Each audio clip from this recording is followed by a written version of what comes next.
NXT Voltaris Pro S, e-bike na malupit sa forma at specs.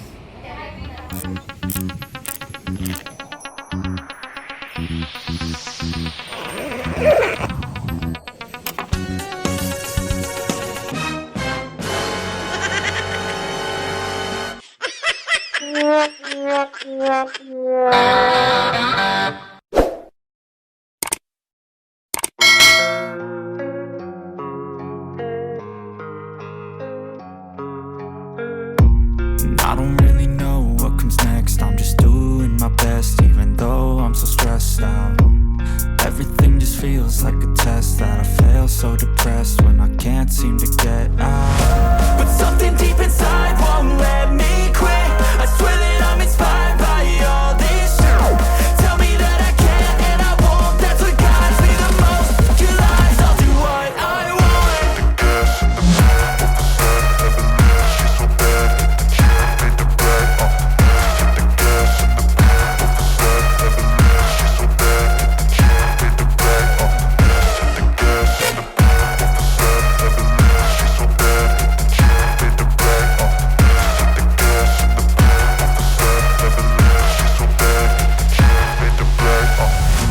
I'm inspired by thirst, I'm inspired by worth.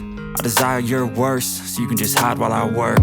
I ain't tired, you first. I'll write a second, third verse about the lies you go disperse. You never did shit, I know it hurts, but something deep inside won't let me quit. I swear that I'm inspired by all this.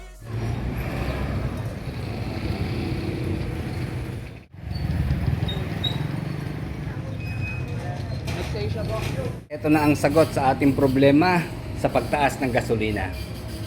E-bike na mukha rin namang motorsiklo. Okay, kapareho lang po ito nung una nating ni-review, yung NXT Voltaris Pro. Pero dito po sa Voltaris Pro S, nadagdagan po siya, ginawa na siyang adventure type na e-bike. Kasi ito nga po, libre na yung kanyang crash guard. Hataw sa crash guard mga riders, so hindi siya basta putyo-putyo lang na crash guard, talagang bakal po ang ginamit. At ang maganda po dito, meron na rin siyang mini driving light. Ayan, allowed naman po ito. And then isa sa maganda pong dinagdag sa kanyang parts, ito meron na rin po siyang top box para sa ating helmet. Hindi ako nagkakamali, 48 liters po ito. Ayan, bali mukha lang siyang aluminum mga riders, pero plastic po ito. Okay, naka-alarm. Patayin muna natin ha. Bali nandito po kasi tayo sa loob ng bodega ng NXT at sa totoo lang po napakaraming customer. Hindi na tayo makapwesto ron at nakakahiya naman, nakaharang tayo. So pinili na natin dito sa loob sa kanilang pinaka-bodega.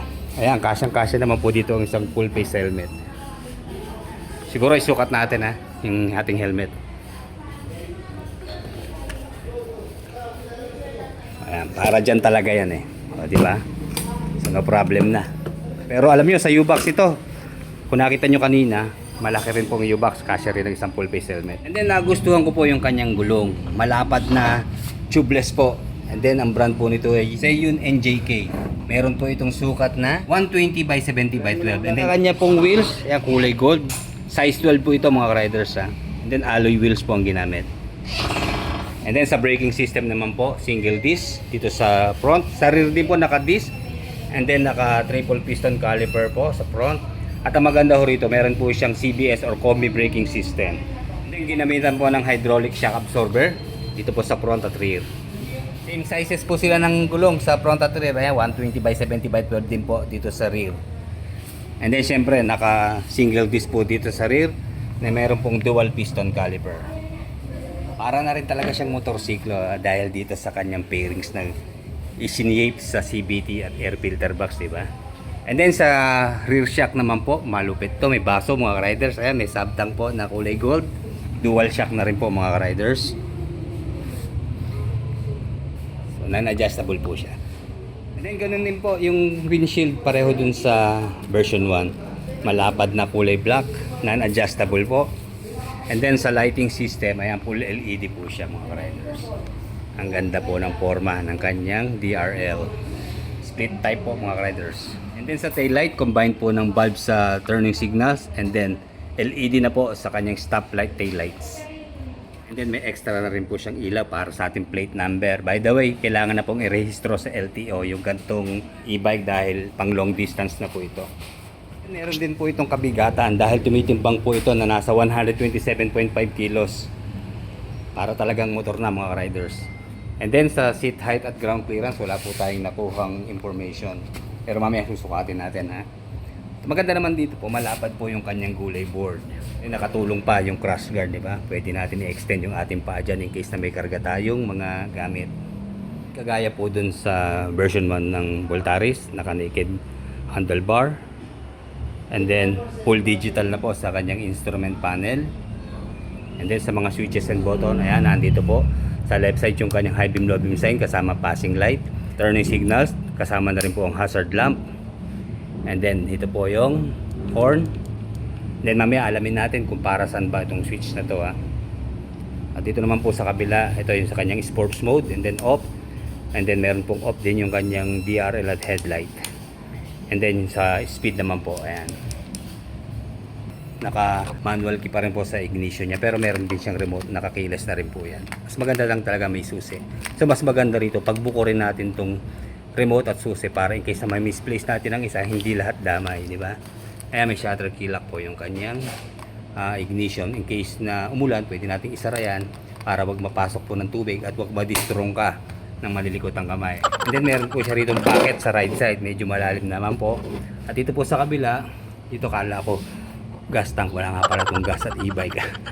Bali, dito lang po pag gusto nating meron tayong iaayos, and pwede po itong buksan.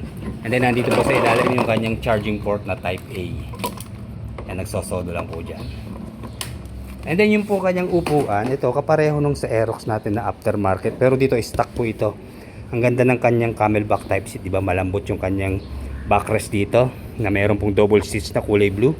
And then yung foam niya, tamang-tama lang po yung kapal. Ayan, bali one tone lang siya. Then dito parang may leather siya na parts dito sa upuan. Yung pong under seat storage, malaki mga riders yan. Tamang-tama dito ang isang helmet. Ano ba pang gamit natin, kapote, pwede tayong maglagay dito. And then solid din yung grab bar or yung top box bracket niya. Ayan. Bali bakal po ito mga riders, kaya matibay. Ito lamang pong plate ang plastic para sa ating top box. Ito naman po sa foot peg, ayan, aluminum, medyo mahaba. At ang maganda ho dito sa kanyang side stand, meron pong kill switch sensor. And then alloy din po siya mga riders. Ang ganda. Stock po yan ha. Parang aftermarket na rin.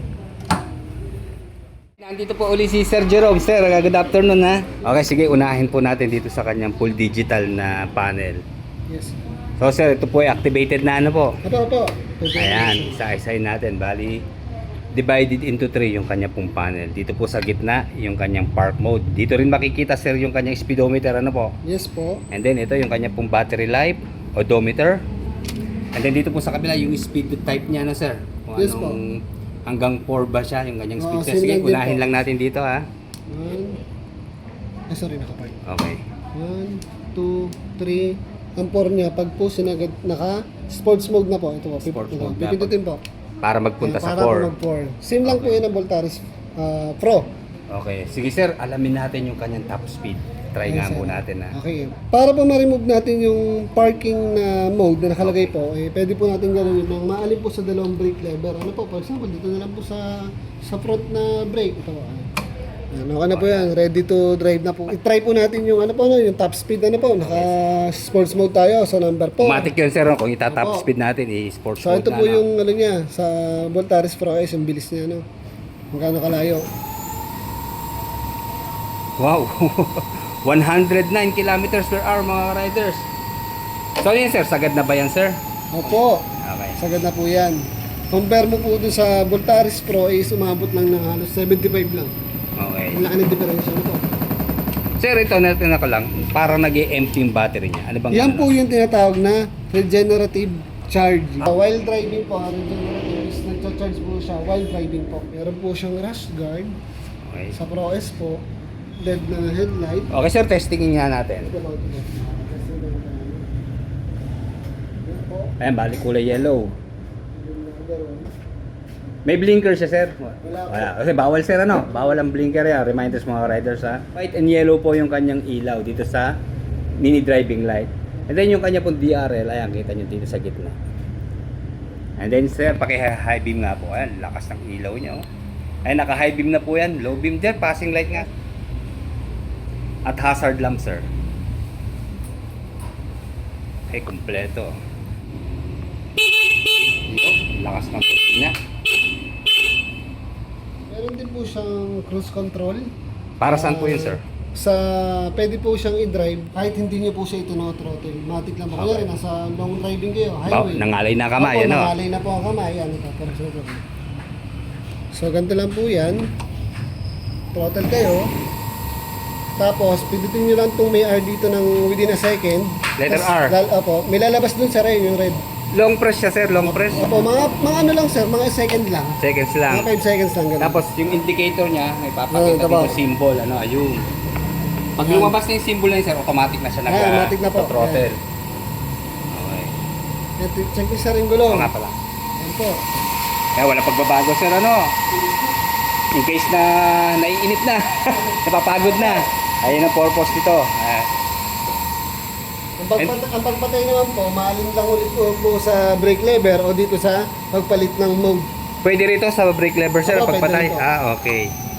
Sir, ask ko lang, gaano kalayo ang kaya nito? Yung range niya is 150 to 180. 150 to 180. So malayo na rin yun, mga ilang balikan na yun, Kalamba. Ilang oras po ang charging? Charging naman po niya is 5 to 7 hours po. 5 to 7 hours. Ang battery po niya is Sige, tingnan nga natin, sir, ha? lithium, LiFo 4. 72 to 67 ampere. Ito po siya. Ilan ang motor watch po nun, sir? Sa motor watch po ay nasa 3,000 po. 3,000, okay. Ito para siya ritong toolbox, ano, Malaki sir? po yan, oh. Positive, bigat negative. yan. Yes, mabigat po talaga yan. Sir, ano pong lifespan nito? Same lang din po. Umabot din ng halos almost 3 years. 3 years, okay. And so on. Depende rin po sa paggamit nyo. Yung po bang ating charger smart charger? naman po. So, si sir, kahit full charge siya, Opo, nag-stop auto-off yan. na siya. Opo, yes po. Okay. Halimbawa, sir, yan, may gumalaw, naka-alarm. Ito po yung sample. Yan po. Yan. Hindi niyo po ito basta-basta may tatakbo kasi may nga.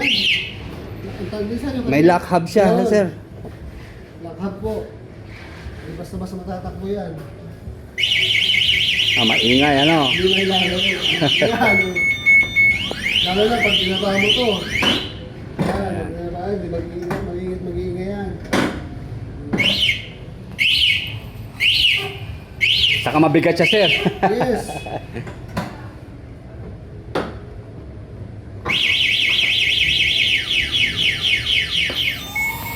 And then, bawi, binaba natin yan. Naka-start po siya. Ayun, mamamatay na siya. Okay, maganda po ito para sa malilimutin. Baka mapatakbo ng naka-stand. Mahirap.